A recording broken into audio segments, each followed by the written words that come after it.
Darlene? Yes. Yes. Isa ka ba Saan? sa mga nagtatanong kung saan nakatira si Jesus? Saan naninirahan si Jesus? Kasi may mga ganun, di ba? Yung palalo na sa mga bata, saan ba nakatira si Jesus? Correct. Yan. Gandang tanong yan. But anyway, mga kaibigan, maliban doon sa tanong kong yun, wag ko sana nating kakaligtaan, ha? Opo, wag nating kakalimutan na sinasabi ho, para daw hong pagpapautang kay Yahweh. Opo, ang pagtulong sa mahirap at pagdating ng panahon, si Yahweh ang magbabayad. Mula sa kawikaan po yan. Pero yung tanong ko kanina, di ba, para ba tayong mga bata, Darling, na nagtatanong kung saan ba nakatira si Jesus? Malamang sa malamang sasagot nyo, syempre sa langit. Happy viewing. Nasa Peñaranda, Nueva Ecija raw kasama si Mayor Joey Ramos. Wow. Mayor, good morning ha. Agang pakikinig ka na. Kuya Chris, baka naman. Pupunta siya kay Mayor Joey. Wait, yan si Mayor Joey Ramos ng Peñaranda. So doon tayo sa natin muna, food for the soul and food for the spirit today. Diba? Para ka bang bata? Para ba tayo mga bata na nagtatanong? Ano isasagot mo? Sa langit. Usually, gano'n ang magulang Saan nakatira si Jesus? Sa langit. Diba? Or tulad ba tayo ng mga apostol, mga disipulo ho ni Jesus nung panahon na siya'y magmiministro? Diba? Kasi si Andrew, alam mo si Andrew? Sino si Andrew? DJ natin yung... si DJ Andrew San Fernando. And then, isa sa mga apostol. Ano bang pangalan niya sa Tagalog? Kasi minsan nalilito ako sa... Anong pangalan ni disciple Andrew sa Tagalog? Ano ba? Andrew. Iba kasi, di ba? Sorry ho kasi minsan tinatranslate natin. Ang pangalan niya ay Andres. Andres. Ito si Claro Bautista. Lukot. Bonifacio? Andres nga, no? Andres nga, oh. Andres Akala ko Santiago. San Andres, oh. Akala ko Santiago. Nalilito tuloy ako. Nakita ko kasi yung pangalan ni ate, Leticia. Santiago. Andres. Kidding aside, alright. Kasi, kaya ako tinatanong ito. Kasi isa sa mga disipulo ho niya, na itong si Andrew, nagtanong kay Jesus. Sabi niya, saan ho kayo nag-i-stay? Wow, social. Lord, where do you stay? Where are you staying? Diba? Where are you staying? Sabi niya, Darlene. Sinagot siya ni Jesus come and you will see. Kung yan ang sasabihin sa ng Panginoon ngayon, mga kaibigan, sa katanungan ho natin kung saan ba siya talaga nakikita, saan ba siya naninirahan, diba? At sinabi niya sa iyong, halika. Parang sa rewind na naman ito Jackie, parang yung reflection today, parang na naman, sa rewind na naman. Oo. Pag inimbitahan ka ba niya na halika at para makita mo, sasama ka ba? Bukas manonood na kami. Di ba? Di ba yung tanong? Hindi ka ba matatakot? Kung sakaling sabihin niya sa'yo, halimbawa ngayon, although hindi mo siya nakikita, pero narinig mo. At napakinggan mo, halimbawa nagpakita, sasabihin niya, come, gusto mong makita? Baka di ka na makabalik. Yun ang unang-unang sasabihin mo, di ba? Di ba? Pag nilay-nilayan po natin, mga kaibigan. Pero, napakaganda, napaka-interesting na tanong at sagot po ng disipulo at ni Jesus, no? Kasi right after that, Darlene, nung malaman itong, chismoso to si Andrew Nung malaman niya, kasi nakikinig-kinig siya, inalaman niya kay si John. Kaya mo si John. Si John. Bueno. Iba. Asawa ni Mary. Sariwin na naman.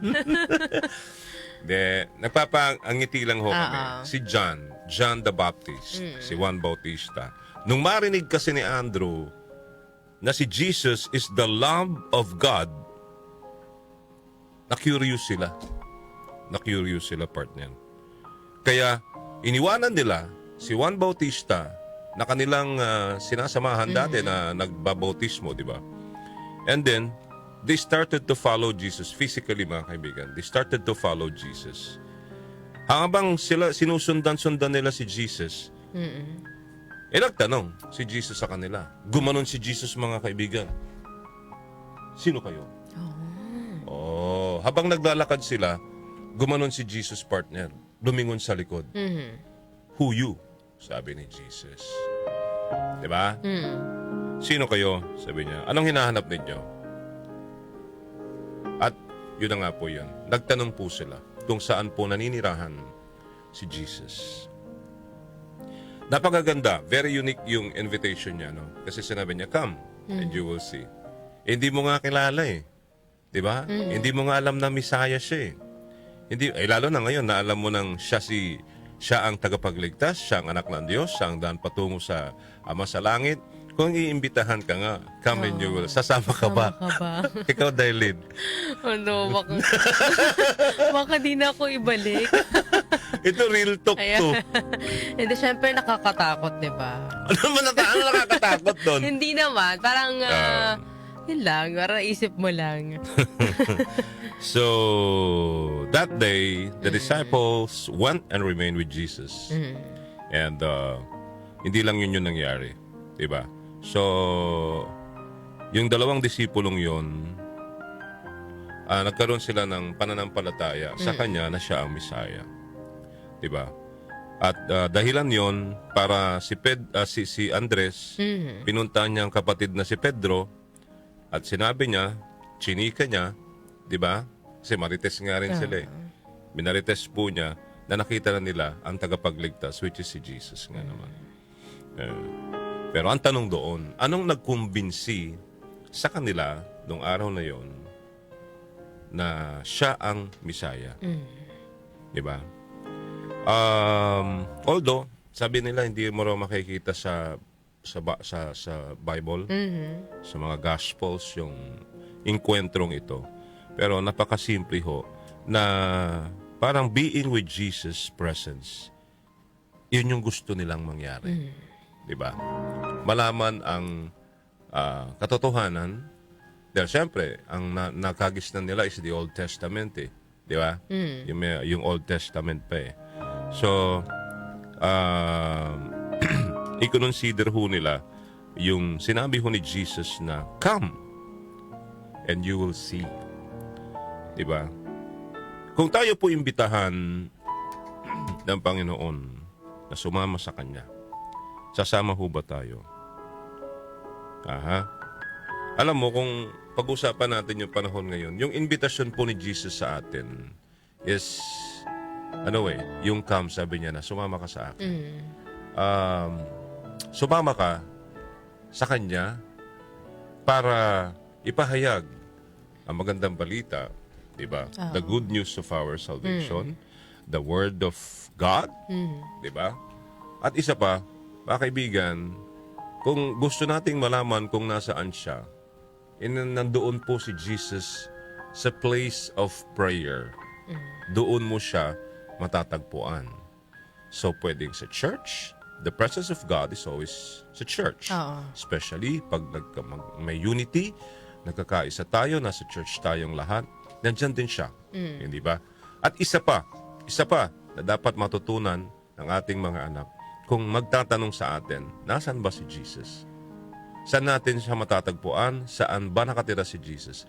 Nakatira po si Jesus sa puso natin. Nasa puso po natin nakatira si Jesus. Diyan natin siya maririnig, ang kanyang tinig, ang kanyang utos, ang kanyang gustong sabihin po sa atin. Kaya nga, di ba, when we pray, sabi nila, dapat po ay taimtim na panalangin. Hindi tayo nagdarasal ng pasigaw yung, Lord! Ganon. Gusto ko sabihin sa'yo. Diba? May mga ganon eh. Diba? Pasigaw eh. Actually, matatagpuan natin at makakausap natin siya. Hindi sa lugar kung sisigaw ka, na para ka nagpo-protesta. Hindi po. Maririnig natin siya sa Ating mga sarili mismo. ating mga sarili mismo. Oo, kasi 'di ba, our body is a temple of Christ. Yes.